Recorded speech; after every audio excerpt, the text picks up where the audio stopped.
പുതിയ റൂൾ എന്ന് പറയുന്നത് പുതിയ റൂളില് ഹോസ്റ്റേജ് കത്തിപ്പോയിട്ട് പ്രൂവ് ചെയ്യാൻ പറ്റാത്ത പക്ഷം ആൾക്ക് ഇൻഡെഫിനിറ്റ് ഗ്യാങ് റെസ്ട്രിക്ഷൻ ആയിരിക്കും. മറ്റേ ഗ്യാങ് ഇഷ്യൂ ഇല്ല എന്ന് പറയുന്നത് വരെ അവർക്ക് ഇൻഡെഫിനിറ്റ് ഗ്യാങ് റെസ്ട്രിക്ഷൻ ആയിരിക്കും. നമ്മളെ POV സബ്മിറ്റ് ചെയ്തിട്ട് ആളെ ഇഷ്യൂ കൊണ്ടാണ് പോയിട്ടുള്ളത്, ആൾ തിരിച്ച് കയറുന്നുണ്ട് എന്നുള്ള രീതിക്ക് ആളുടെ ഭാഗത്തു നിന്ന് ഇതായിട്ടില്ല എന്നുണ്ടെങ്കിൽ ആൾക്ക് ഗ്യാങ് റെസ്ട്രിക്ഷൻ ആയിരിക്കും.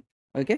പിന്നെ അതിൽ പറയുന്ന കാര്യം എന്ന് പറയുന്നത് ഹോസ്റ്റേജ് എന്ന ഹോസ്റ്റേജ് RPയിലേക്ക് ആൾക്ക് താല്പര്യമില്ല എന്നുണ്ടെങ്കിൽ ഈ സിറ്റുവേഷൻസിൽ ഇന്റർഫിയർ ചെയ്യാതെ ഇരിക്കുക എന്നാണ് നമ്മുടെ റൂളിൽ പുതിയതായിട്ട് പറയുന്നത്.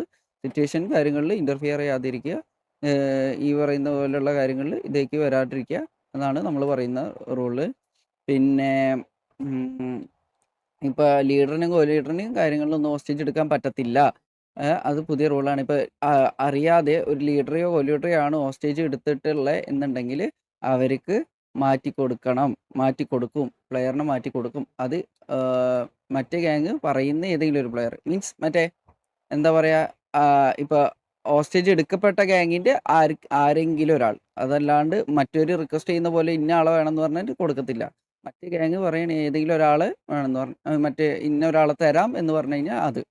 പിന്നത്തെ കേസ് എന്ന് പറയുന്നത് പിന്നെ ഇങ്ങനെ കത്തിപ്പോയ പ്ലേയേഴ്സിന് വേണ്ടിയിട്ട് കത്തിപ്പോയതിന്റെ ബേസിസിൽ നമ്മളവിടെ സിറ്റുവേഷൻ എൻഡ് ആക്കത്തില്ല, അവിടെ ഹോസ്റ്റേജിന് വേറെ മാറ്റി കൊടുത്തേ പറ്റത്തുള്ളൂ. അതാണ് നമുക്ക് പുതിയ വരുന്ന റോള്. പിന്നെ ഹോസ്റ്റേജിനെ കൊണ്ട് ചാറ്റ് കാര്യങ്ങൾ ഇടിപ്പിക്കാൻ പാടില്ല. പിന്നെ ഹോസ്റ്റേജിനെ കൊണ്ട് ഷൂ നക്കിക്കുക അങ്ങനത്തെ പരിപാടികളായിട്ടുള്ള ഇംപ്രോപ്പർ ആയിട്ടുള്ള പരിപാടികൾ ചെയ്യാൻ പറ്റത്തില്ല. പിന്നത്തെ ഇതെന്ന് പറയുന്നത് പിന്നത്തെ സംഭവം പിന്നെന്താ